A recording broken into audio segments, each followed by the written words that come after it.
İzmir, donanma, mavi vatan ve zamanın ruhu. Geçen hafta içerisinde medyada donanma komutanlığı karargahının İzmir'e taşınacağı haberleri sıklıkla yer aldı.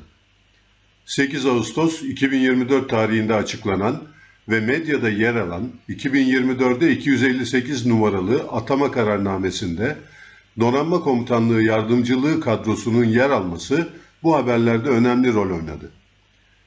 Diğer yandan aynı kararnamede Çanakkale'de Amfibi Kolordu Komutanlığı isimli yeni komutanlığa ve aynı zamanda Dalaman'da yeni kurulduğu anlaşılan 16. Anajet Üssü Komutanlığı'na komutan atamalarının bulunması dikkat çekti.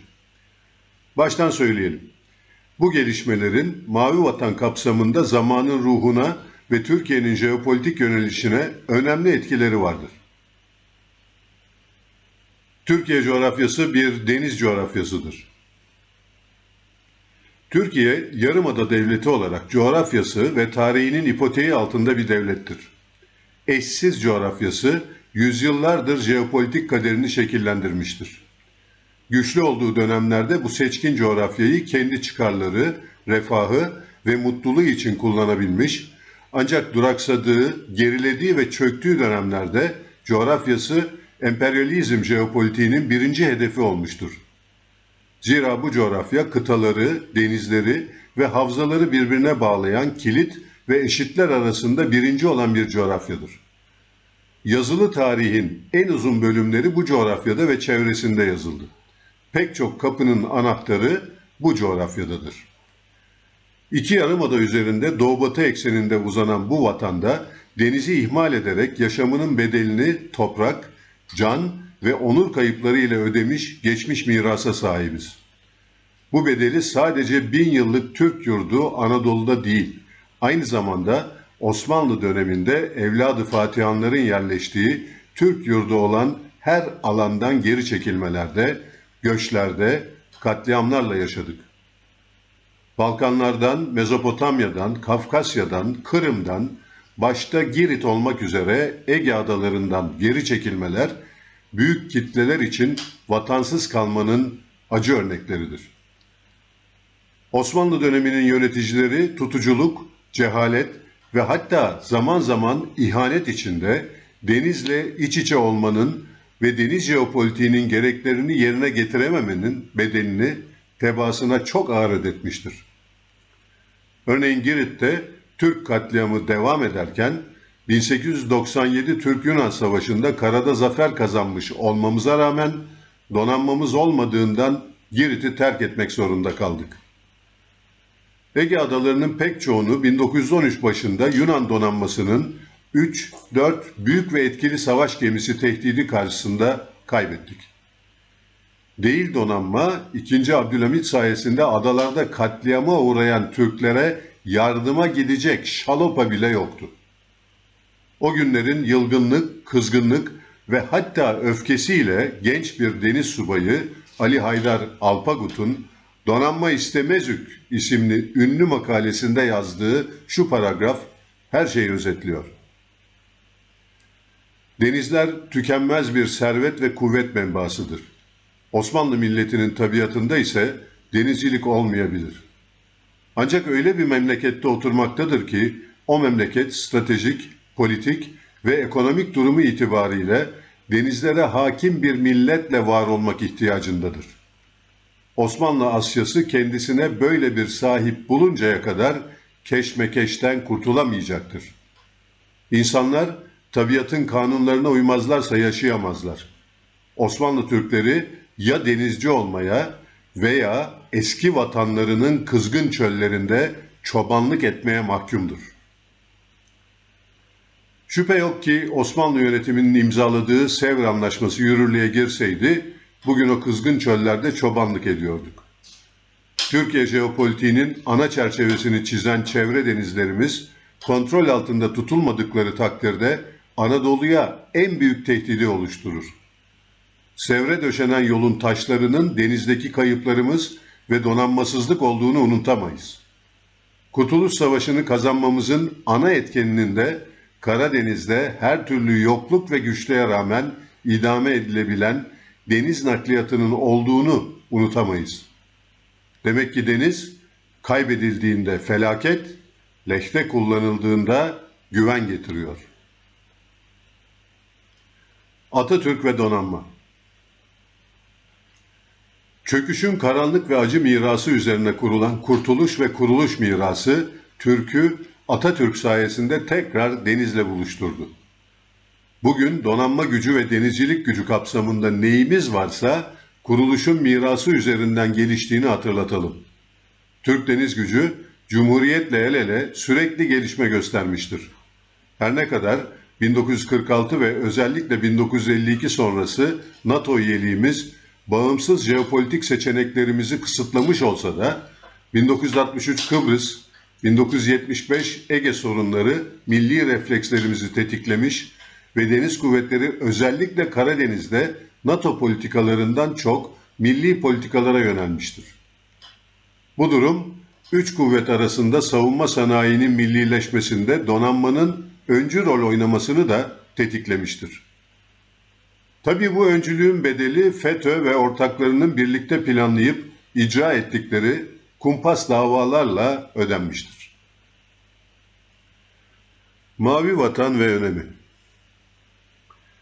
21. yüzyılda Türkiye'nin deniz ve denizcilik politikası Mavi Vatan'da somutlaşmaktadır. Mavi Vatan, Türk denizcileşmesinin sembolüdür.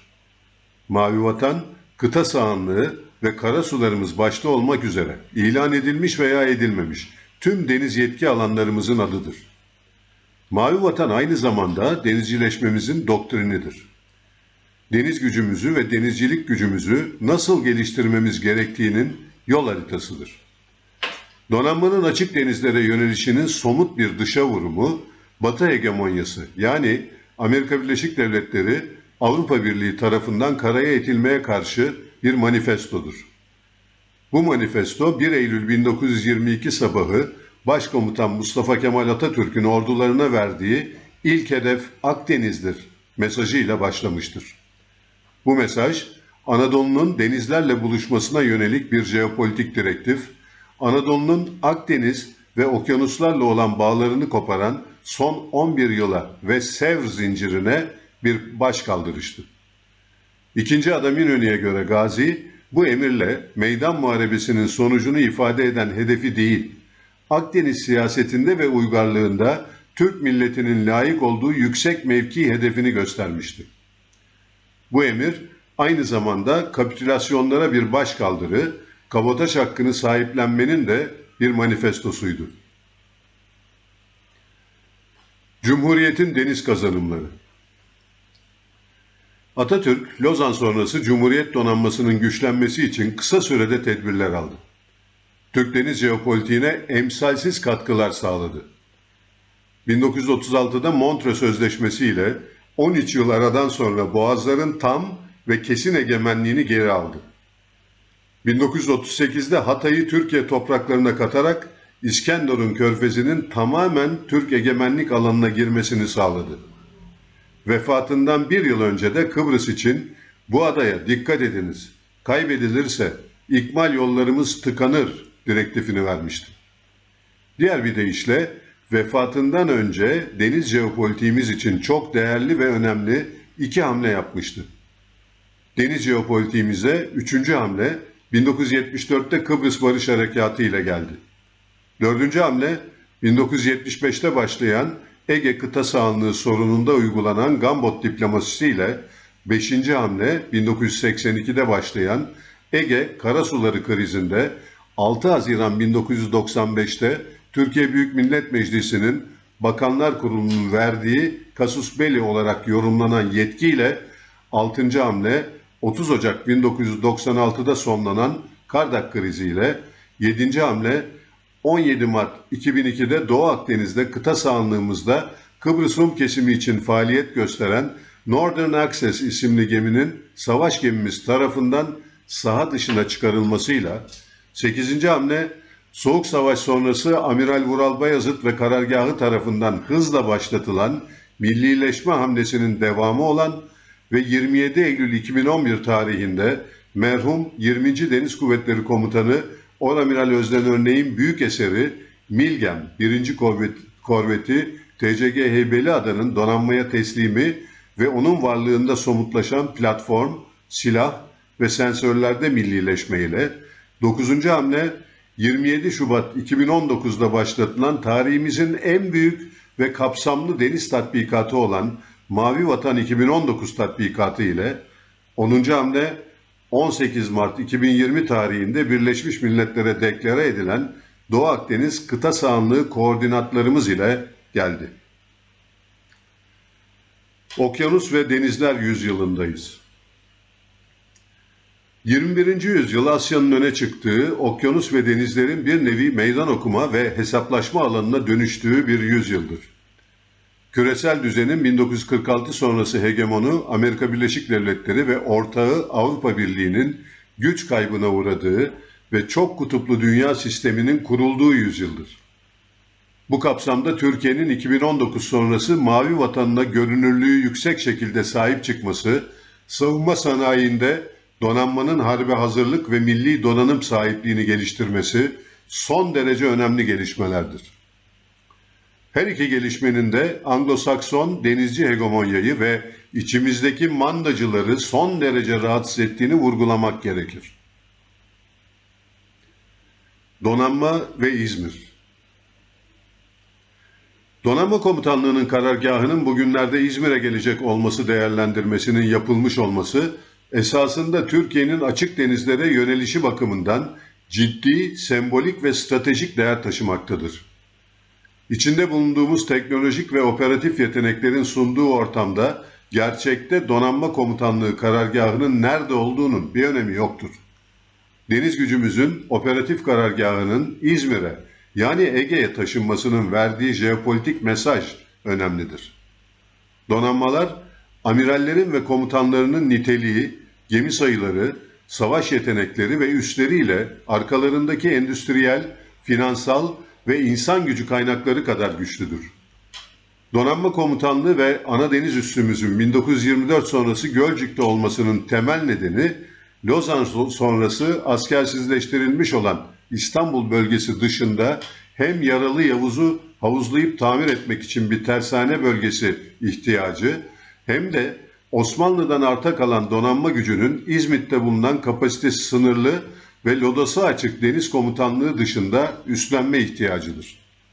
Lodosa kapalı, hinterlandı geniş bir alan olarak o dönem bataklık ve gölcüklerle kaplı gayrimeskun alan donanmanın merkezi olarak bugünkü Gölcük bölgesi seçildi.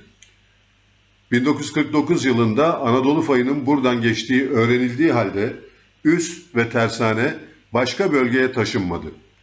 Aksine birkaç yıl sonra karşısına savaşta büyük risk içermesine rağmen rafineri yapıldı. Diğer yandan Gölcük'ün bir iç denizi olan Marmara Denizi'nin İzmit Körfezi'nde bulunması ön alıcı bir saldırı karşısında riskli bir coğrafyadır. Gemilerin Gölcük'ten hareketinden sonra 180 mil aşarak Ege Denizi'ne çıkması için önce Dilburnu, sonra Yelkenkaya'daki dar sulardan ve daha sonra önce Gelibolu Lapseki ve daha sonra Nara, Eceabat dar sularını içeren Çanakkale Boğazı'ndan geçmesi jeostratejik zafiyettir.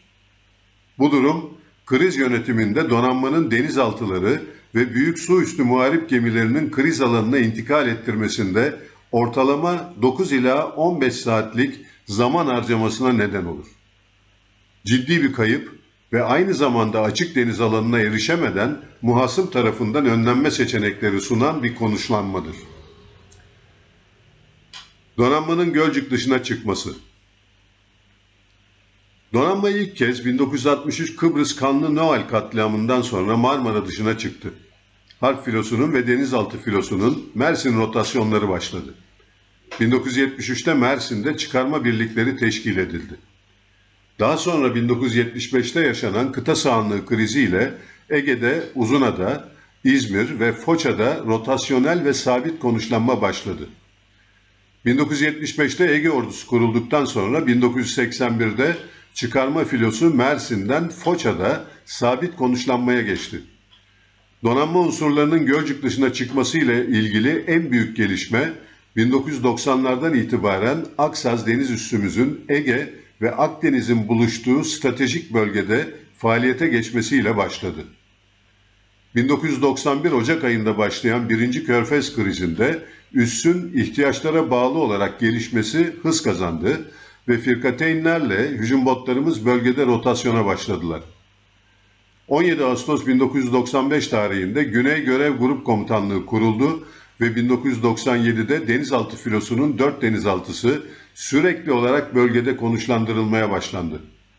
Böylece donanmanın bir kısım unsurları ile Gölcük dışına çıkmış olmasının ilk ödülü 1996 Ocak ayında Güney Ege'de yaşanan Kardak krizinde alındı.